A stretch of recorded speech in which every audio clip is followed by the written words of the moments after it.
When I was 14 years old, my stepfather and my mother got arrested for drug trafficking. When that happened, the police broke down our door, tossed a smoke bomb in the entry, and proceeded to storm the house looking for my stepfather. They made my grandmother watch the raid from the edge of the driveway with my 1-year-old sister and 5-year-old brother while they raided my house and took my stepfather away. It was surreal at the time, like something out of a movie. It wasn't until later that my mother and I were on our way home when she got the call from out of town. My stepfather had been arrested. My mother was arrested later that day because the police wanted to use her as leverage against my stepfather. My world was falling apart around me. When the trial started, it took a heavy toll on my family. I felt alone and was trying my best to pick up the pieces of what was left of our lives. I prayed, and God took away my fear and replaced it with hope and reassurance.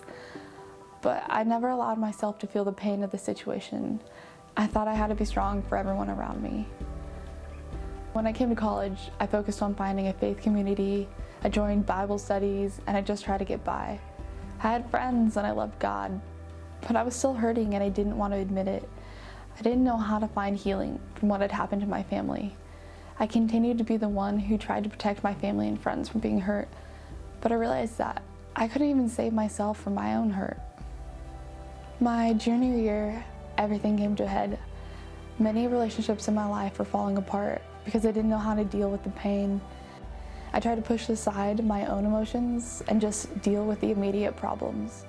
One day, a friend from Bible study encouraged me to stop trying to guard everyone else from the hurt and deal with the problem at hand.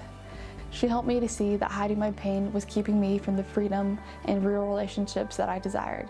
She told me that only God could fully heal this part of me. At Bible study the next week, we began to pray together. I thought of this situation again. My friend asked me to share what had happened to my family.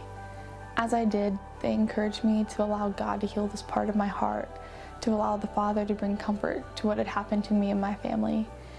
And for the first time, I cried.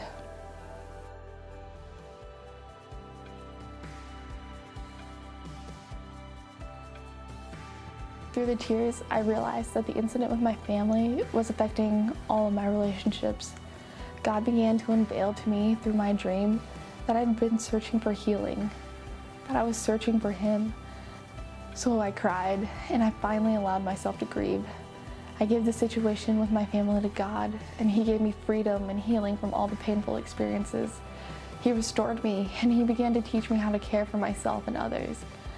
I'm learning how to communicate with the people I love, and it is deepening my relationships. I am learning to be free and healed and whole. I am learning to be His.